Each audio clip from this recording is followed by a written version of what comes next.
Welcome, curious minds, to another deep dive. Today, we're diving into Redwire Corporation, ticker RDW. hmm It's a company literally reaching for the stars, yet its stock is telling a pretty complex story right here on Earth. Yeah, definitely seeing that. As of August 21st, 2025, Redwire is trading at $8.70 a share. But here's the fascinating paradox, right?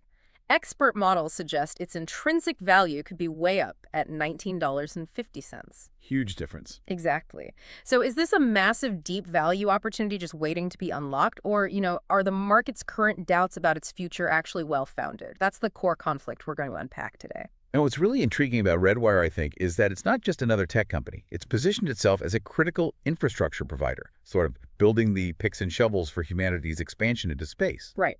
But as we'll explore, it's also a company navigating some, well, immense challenges as it tries to grow at warp speed. Our source material for this deep dive is a comprehensive stock research analysis report anchored to August 2025.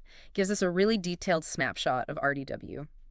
Our mission here is to extract the most critical insights, help you understand the complex investment thesis behind this company. It sits right at the intersection of space and defense. Key intersection there. Yeah. We'll break this down into two main parts, covering 7 distinct chapters. So get ready, because it's a high-stakes gamble of ambition, innovation, and some truly formidable financial headwinds. Okay, let's start with Chapter 1, Business Analysis. To understand Redwire's potential, we first need to really grasp what they actually do and, importantly, how their business has recently transformed. Right. So Redwire, trading on the NYSE under RDW, historically they were focused on being a critical infrastructure provider, mainly for the space economy. Okay. But that significantly changed, really shifted in June 2025 with their acquisition of Edge Autonomy. Edge Autonomy. So a major strategic pivot then, from pure play space to something, well, broader. What does this mean for their business model and revenue streams now? Exactly. Originally, their revenue came from these, long-duration contracts with government agency. Think NASA, the DoD, that's the Department of Defense. Right. And ESA, the European Space Agency, plus the big prime contractors. But the Edge Autonomy acquisition, they manufacture uncrewed aerial vehicles, or drones, Okay. that fundamentally diversified them. They're no longer just space. They've become a multi-domain technology provider. They're trying to bridge space and airborne defense systems, aiming for a larger slice of that overall defense budget pie. So what specific capabilities and key products do they now offer across these different domains? It sounds like a lot. It is quite a range now. Their offerings fall into 3 primary categories. First, you've got space infrastructure and components. That's their historical core. Okay. This includes advanced avionics like star trackers, power generation systems, notably their patented rollout solar array, or RSA. Aresa. Heard of that. Yeah, and structures like deployable booms. Second, there's in-orbit servicing, assembly, and manufacturing, OSAM. This is where they're doing pioneering work in things like in-space 3D printing, robotics, microgravity payloads. Cutting edge stuff. Very much so. And third, post-edge autonomy, autonomous systems and defense.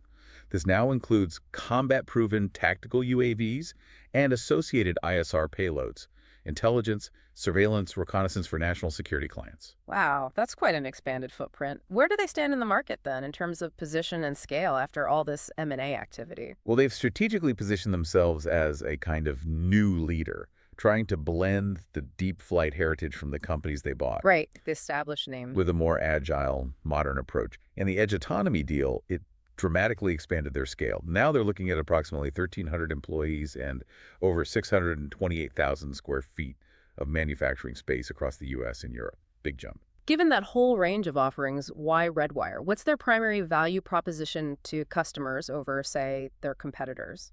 Well, I think it boils down to their demonstrated ability to solve really complex engineering challenges, both in space and now in the airborne domain. Right. They offer reliability, mission assurance, Right. and with Edge Autonomy, this broadened quite a bit. They can now provide integrated, multi-domain solutions that leverage space-based assets and autonomous airborne platforms.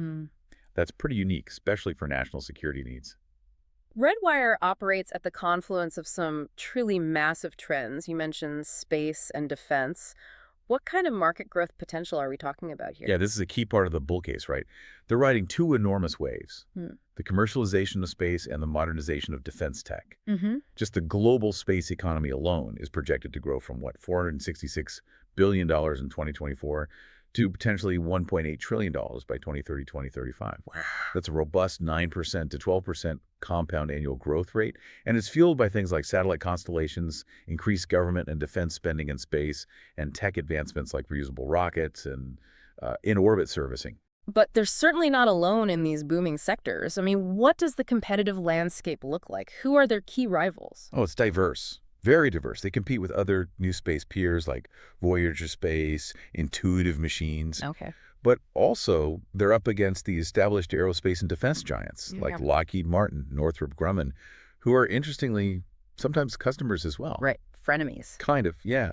And then there are numerous smaller, really specialized component manufacturers.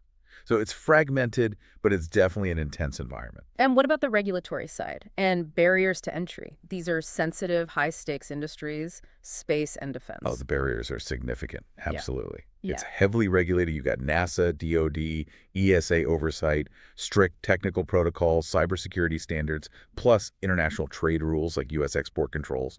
But what really creates a moat, a barrier, is the need for proven flight heritage. You can't just start this tomorrow. High capital needed for R&D, manufacturing, highly specialized technical expertise, and frankly, the years it takes to build trust and relationships with government agencies. That's huge. So despite all those hurdles, what are Redwire's most durable competitive advantages? What might give them an edge? Well, their unique technological assets are crucial. Things like the proprietary IP, the RSA tech we mentioned, their leadership in space manufacturing. Okay. And maybe even more importantly now, it's those integrated multi-domain solutions they can offer, combining space assets with drone platforms. That's a pretty unique proposition. Right. Now, their M&A strategy is designed for cost advantages and economies of scale, but it hasn't fully panned out yet, as we saw with those Q2 2025 cost overruns we'll get into. They do also benefit from moderately high switching costs. Once their components are designed into a spacecraft, it's really hard for customers to just swap them out. That's a good overview of the business itself. Let's shift gears now to Chapter 2, Management Evaluation. Who's steering this ambitious ship, and crucially, how have they handled recent challenges? Yeah, the leadership team is certainly key here. The chairman and CEO is Peter Canito. He has a deep background in private equity-backed defense companies. He's also an operating partner at AE Industrial Partners. Ah, the PE firm. Exactly, the private equity firm that actually founded Redwire. So this tells you he's fundamentally familiar with this M&A-driven roll-up strategy. Right, it's in his playbook. Pretty much. And the CFO, Jonathan Bailiff, he brings crucial public company experience to the table, which they definitely need. They faced a significant test, didn't they, with those poor Q2 2025 financial results?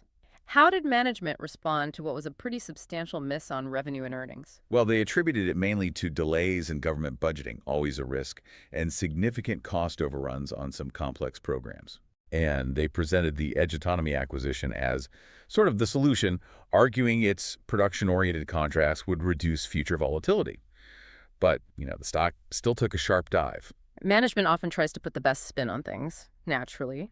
But in terms of transparency, how did they communicate these difficult results to investors? Were they upfront? They did address the difficult results directly on their Q2 call, took analyst questions, which is good. They even withdrew their full-year adjusted EBITDA guidance. Ooh, okay. So that shows transparency, yes, but it also signaled a pretty significant lack of near-term visibility for investors, which, can be unsettling. When we talk about how they allocate capital, what stands out as their absolute priority? Is it growth or returning value to shareholders? Oh, it's overwhelmingly focused on growth through acquisition. Yeah. No question. I mean, the company itself was formed via mergers back in 2020. Right. Followed by this rapid series of acquisitions made in space, Recor culminating in that huge $925 million Edge Autonomy deal in June 2025. Transformative deal. Absolutely. It's a clear strategy. Buy capabilities and market access much faster than you could grow organically. So you won't find them returning capital to shareholders. No buybacks, no common stock dividends, no plans for that. So all cash goes back in? All available capital is being funneled right back into operations R&D and most significantly that M&A strategy. This raises a critical question, especially for any company pursuing this kind of roll-up strategy. How effectively are they actually using the capital they've deployed? What does return on invested capital, or ROIC, tell us about their operational efficiency? about the profitability of this growth plan. Yeah, this is where the rubber really meets the road, doesn't it? ROIC is absolutely critical for a roll-up strategy because it tells you how well a company generates profits from its capital investment. Right. For fiscal year 2024, Redwire's ROIC was, well, it was deeply negative. Negative 19.6%. Yeah. What this means is that for every dollar they invested, they lost nearly 20 cents on an operating basis. It starkly quantifies the unprofitability of their growth strategy to date, and frankly, it's a major red flag, something potential investors really need to scrutinize. Okay, that negative ROIC brings us perfectly to Chapter 3, Financial Analysis, where we dig into the raw numbers and see the full picture. Let's start with their market capitalization. Get a sense of their size. Right, so as of August 21, 2025, Redwire's market cap is approximately $1.25 billion. That's based on the $8.70 share price and about 144 million shares outstanding. So yeah, firmly in the small cap segment.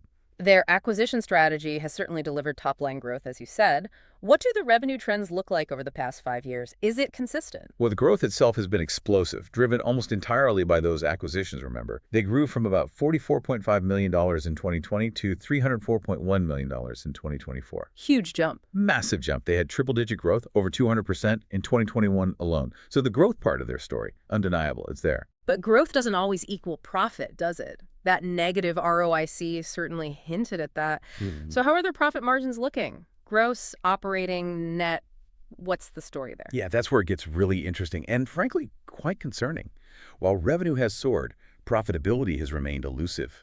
And recently, it's deteriorated dramatically. Oh, dear. Their gross margin, which tells us how much money they make before overhead, right? It was volatile, down to 14.6% in 2024. But it's their operating and net margins that truly paint a picture of struggle.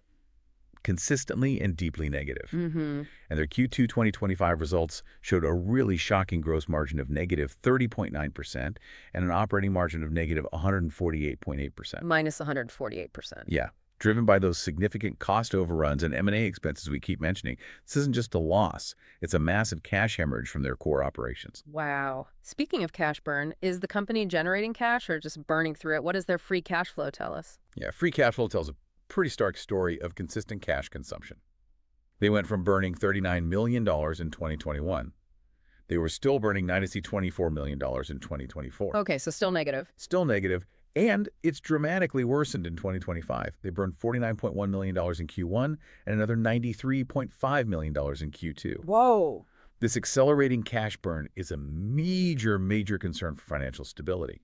It raises fundamental questions about its long-term survival unless this trend reverses and reverses quickly.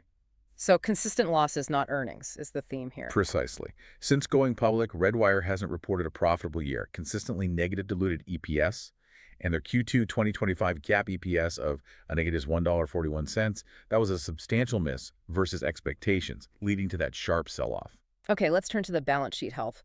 Before the recent acquisition, you mentioned insolvency risks. How has the Edge Autonomy deal impacted their leverage, specifically their debt-to-equity ratio? Yeah, that's a really crucial point. Before the Edge Autonomy deal, they were technically insolvent. Negative shareholder equity. Not good. Not good at all. But the large equity issuance they used to finance that acquisition completely recapitalized the company. So as of June 30, 2025, their debt-to-equity ratio is actually a much healthier 0.21. Okay, that's better. Much better.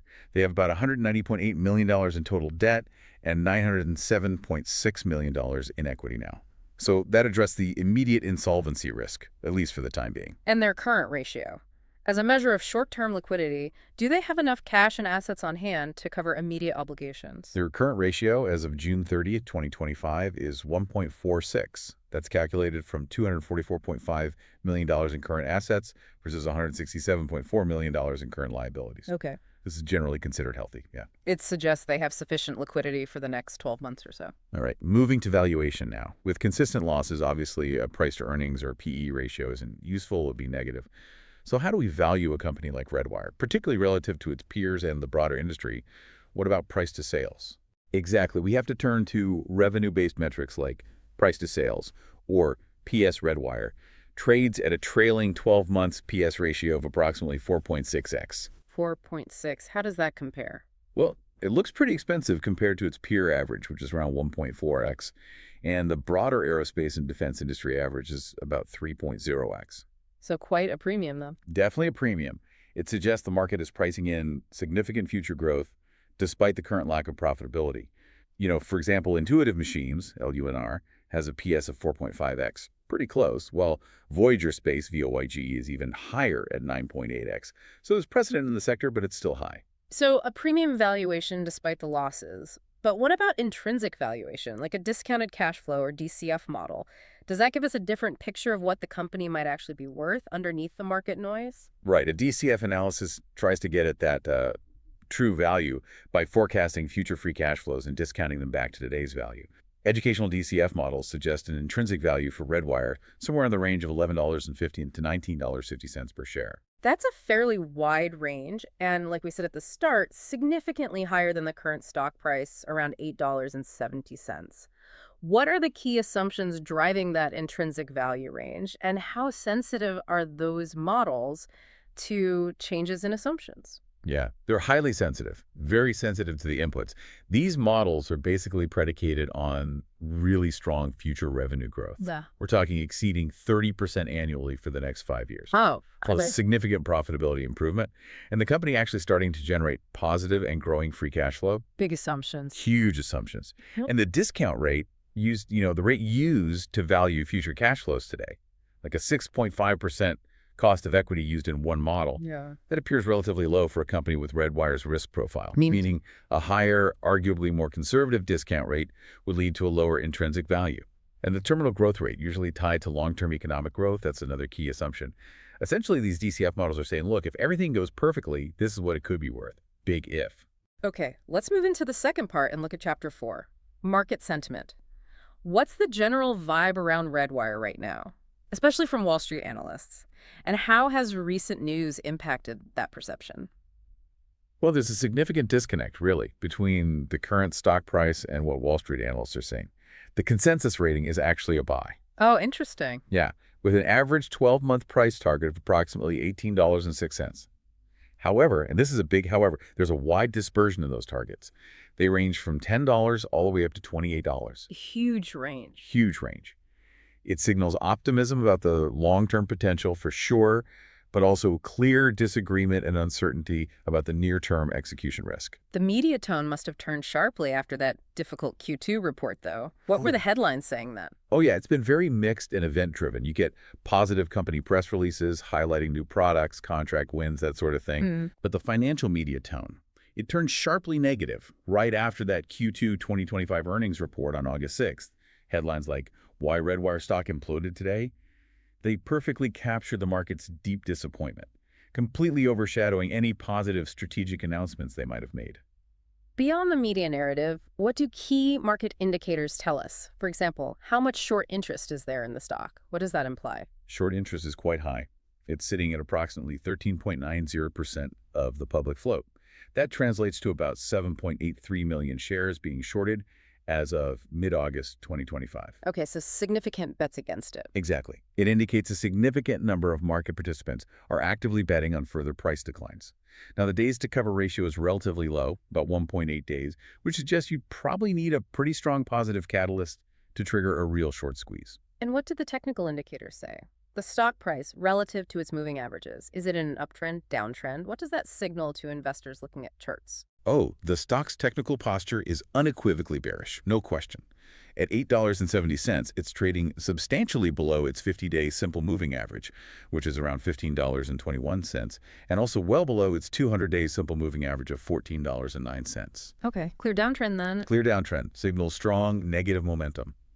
For technical traders, it's currently a no-go zone, basically. All right, now let's shift to Chapter 5, ownership structure. It sounds like it might be unusual. Who actually owns Redwire? And what does that mean for how the company is controlled and, importantly, the influence of minority shareholders like us? Yeah, this is highly unconventional for a public company. It's really dominated by private equity and strategic private holders.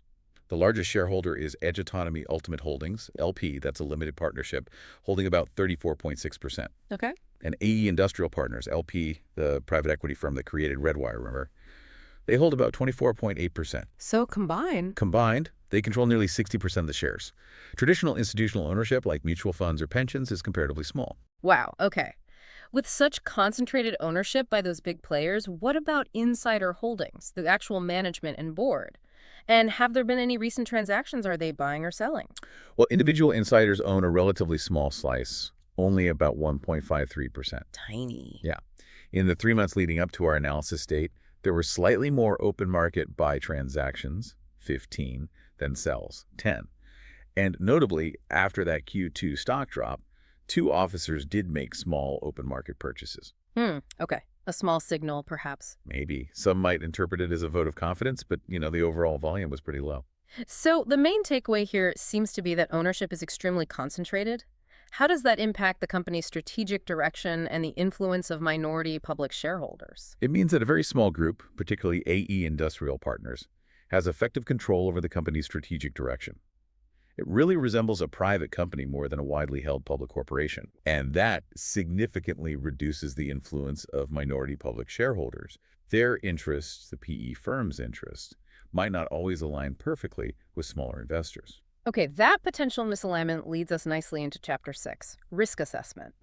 We'll use a SWOT analysis here, looking at Redwire's strengths, weaknesses, opportunities, and threats. Let's start with their core internal competencies, the strengths. What have they got going for them? Well, their primary strengths definitely lie in their advanced technology and that proprietary IP, like ROSA and the in-space manufacturing capabilities. That does create a competitive moat to some extent. Okay. They also boast significant flight heritage and, relatedly, customer trust built up over decades of successful space missions by the companies they acquired. Right, that history matters. It really does. And finally, that Edge Autonomy acquisition, it transformed them into a more diversified, multi-domain platform that reduces their reliance on just the sometimes volatile space sector. But what about their internal limitations, the weaknesses that are holding them back from potentially unlocking that higher intrinsic value we talked about? Yeah, the biggest one, hands down, is that persistent lack of profitability and the consistent history of burning through free cash flow. There just isn't a clear path to sustainable profitability yet. Okay. There's also significant integration and execution risk. We've touched on this. Their roll-up strategy is notoriously difficult to pull off successfully. And those Q2 cost overruns, that's tangible evidence of these challenges. Right, real-world impact. Exactly. Shareholder dilution is another concern. Growth has been funded primarily through issuing new shares, which waters down existing shareholders' ownership. And lastly, as we just discussed, that concentrated governance by AE Industrial Partners. The controlling shareholders' interests might not always align with minority public investors, especially regarding exit strategies. Okay, so significant weaknesses. But on the flip side, what are the big opportunities lying ahead for Redwire? The future market potential they could tap into if they execute well? Well, they are perfectly positioned, theoretically, for that expanding global space economy we mentioned. Projected to grow into the multi-trillions, that's a huge tailwind. Massive market. Massive. There's also a significant opportunity for synergistic cross-selling, creating new products by integrating their space capabilities with Edge Autonomy's airborne drone platforms. That's a unique angle. And their leadership in in-space manufacturing, that opens entirely new markets, like the recently announced Space MD venture, looking at pharmaceutical development in microgravity. That's fascinating. Very futuristic. Yeah. And finally, the last part of SWOT. What are the general external challenges or threats they face? Things from the broader market, global events that could derail their plans. Well, a large portion of their revenue is tied to government contracts, right? So that makes them vulnerable to shifts in political priorities, budget cuts, or procurement delays, exactly what they cited for the poor Q2 2025 results. Right, government dependency risk. Big time. They also face intense competition, as we noted, from both the large defense primes and numerous agile new space startups. The private equity ownership model also implies a controlling shareholder exit at some point down the line, which creates uncertainty for long-term investors. And then there are the macro factors. Persistent inflation can squeeze already negative margins, higher interest rates increase the cost of capital, and put downward pressure on valuations for growth stocks like this. And any specific geopolitical factors impacting them right now? Yeah, what's also fascinating here is the impact of things like the U.S.-imposed tariffs of 2025. While the aerospace industry often gets some exemptions, tariffs on materials like steel, aluminum, or crucial electronic components can still increase costs throughout their global supply chain. It just adds another layer of risk and makes that path to profitability even more challenging. Okay, we've covered a lot of ground. We've reached chapter 7, conclusion, where we synthesize all these findings to try and address that core paradox we started with. So let's summarize. What are the key bullish points, the bull case for Redwire? Okay, the bull case, I think, is rooted in four key pillars. First, enormous addressable markets. They're a key enabler for that multi-trillion-dollar global space economy, and they have a strong foothold now in the growing defense tech market. Two huge markets. Right. Second, a transformative strategic pivot. That Edge Autonomy acquisition is seen by bulls as potentially game-changing. It provides scale, maybe a path to profitability eventually, and a unique competitive position in multi-domain autonomous systems. Okay. Third, a defensible technological moat. They possess a valuable portfolio of proprietary IP, like RSA, and decades of flight heritage. That creates high switching costs and potentially a durable competitive advantage. And fourth, potential for deep undervaluation. If management executes, the current stock price is seen as significantly discounted compared to its long-term intrinsic value, based on those analyst targets and DCF models. And what about the bear case? The summary of the key bearish points that give investors serious pause and explain that current market skepticism and low stock price. Right, the bear case highlights several major concerns. First, a history of unprofitability, consistent net losses, and, lately, accelerating free cash flow burn. This raises serious questions about long-term sustainability. Can they keep funding this? Key question. Second, extreme execution and integration risk.